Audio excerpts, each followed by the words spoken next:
Bismillahirrahmanirrahim. Assalamualaikum warahmatullahi wabarakatuh. Alhamdulillahirabbil alamin. Rabbi shrah li sadri wa yassir li amri wahlul 'uqdatam min lisani yafqahu qawli. Pemirsa televisi Muhammadiyah dimanapun Anda berada, apa kabarnya? Semoga Anda senantiasa diberikan nikmat sehat walafiat, diberikan kebahagiaan tentunya, yang tentunya dengan bahagia insya Allah imun tubuh kita juga akan semakin terjaga, karena tentunya ini masih dalam kondisi pandemi, terlebih kembali ya khususnya untuk Ibu Kota DKI Jakarta ini kembali harus PSBB lagi. Ini masa-masa tentunya menjadi masa-masa pelajaran bagi kita semua, bagaimana kemudian ternyata sehat menjadi satu hal yang sangat mahal dan membuat kita semakin yakin bahwasanya dengan menjaga kesehatan, dengan melakukan rasa syukur kita kepada Allah Subhanahu wa taala terhadap nikmat sehat ini adalah nikmat yang luar biasa yang Allah berikan kepada kita. Dan pemirsa, senang sekali saya Irmalia Septiana dapat kembali menyapa Anda dalam program Catatan Akhir Pekan. Seperti biasa kita akan ngobrol bersama dengan Profesor Dr. Dadang Kahmat yang sudah hadir bersama dengan kita pada kesempatan kali ini. Halo, Assalamualaikum warahmatullahi wabarakatuh, Prof. Waalaikumsalam warahmatullahi wabarakatuh. Hari ini apa kabarnya, Prof? Alhamdulillah, mudah-mudahan seterusnya sehat walafiat, insya Allah. Amin. Nah, Prof, gimana sih jaga kesehatan? Caranya Prof Dadang nih gimana? Ya, kita ikuti protokol kesehatan. Mungkin kita dua pendekatannya, punya pendekatan ilmiah, Ya. yaitu kita mengikuti kepada saran ahlinya, jaga jarak, cuci tangan, pakai masker di rumah saja.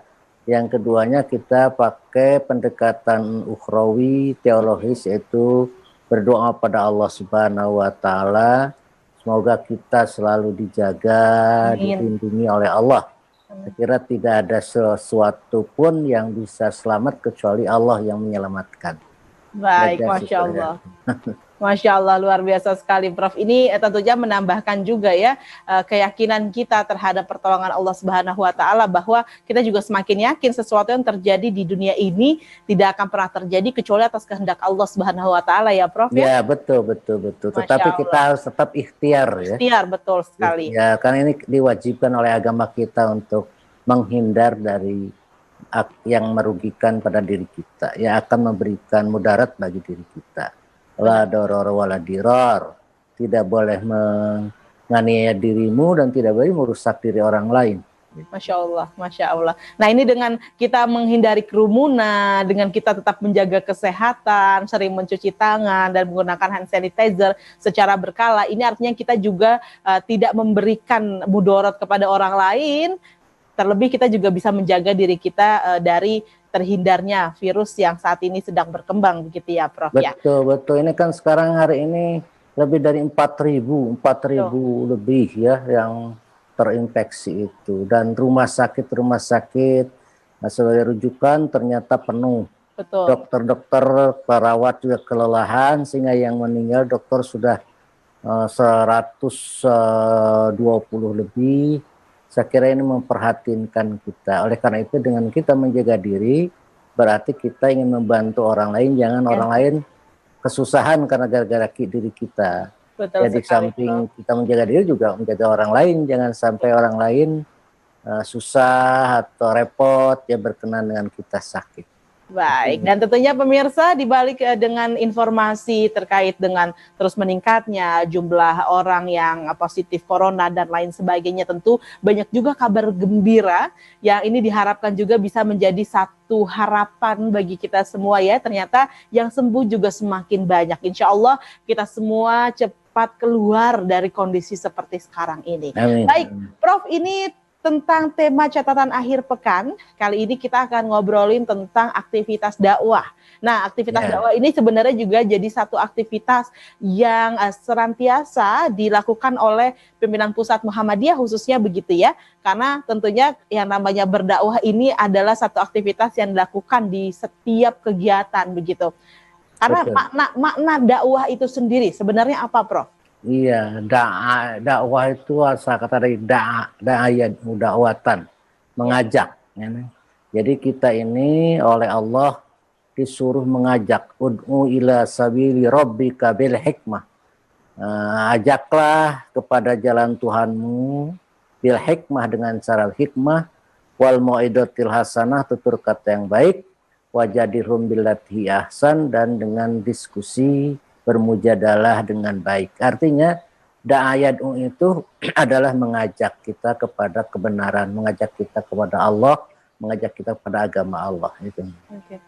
Oke. Dan apakah kemudian aktivitas dakwah sendiri nih Prof nih hanya bisa dilakukan oleh orang-orang yang tadi ya dalam tanda kutip yang kita kenal sebagai ustaz, sebagai ustazah, atau apakah sebenarnya kita semua sebagai masyarakat, sebagai umat muslim khususnya juga bisa melakukan aktivitas dakwah sekalipun kita bukan seorang ustaz atau ustazah? Ya, saya kira karena ayat ini umum ya, jadi ya, semua orang boleh melakukan dakwah asal dia punya kapasitas materi dakwah yang dia punyai, walaupun satu ayat, balighu anni walau ayat, sampaikan daripadaku walaupun satu ayat, kata Nabi Muhammad. Tapi kalau melihat pada ayat yang suka dibaca oleh Muhammad, dia ya, wal takum minkum ummatu yad'una ilal khair, hendaklah sebagian di antaramu ada yang mengajak kepada kebaikan. Artinya mungkin ada dai-dai spesialis di sini. Para ustadz, para alim ulama, para orang-orang pinter ya, yang tahu keagama, yang juga bisa dalam metode dakwah. Mungkin di sini ada dua, ada kewajiban umum, ada kewajiban khusus. Kewajiban umum ialah setiap muslim adalah harus menyampaikan apa yang dia punyai, minimal watawasau bil haq watawasau bis sabr, mengajak orang kepada jalan kebaikan, bahwa hak al-haq itu kebenaran, yaitu agama, watawasau bis sabri, dan mengajak orang untuk bersabar. Saya kira kalau melihat ayat ini konteksnya semua orang.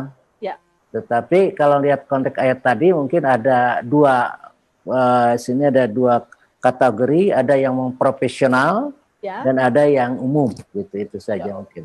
Baik, tapi yang pasti aktivitas dakwah kembali lagi adalah menjadi tanggung jawab kita semua ya Prof ya, betul, untuk senantiasa menyampaikan kebaikan, mengajak pada kebaikan, dan tadi yang harus saya garis bawahi adalah penyampaiannya ini harus menggunakan tutur kata yang baik pula, begitu ya Prof Dadang ya. Itu baru kemudian dikatakan sebagai aktivitas dakwah. Tapi Prof, ini seiring perkembangan zaman, kita tahu bahwa banyak sekali media yang menjadi media dakwah ya, khususnya bagi para pelaku dakwah begitu.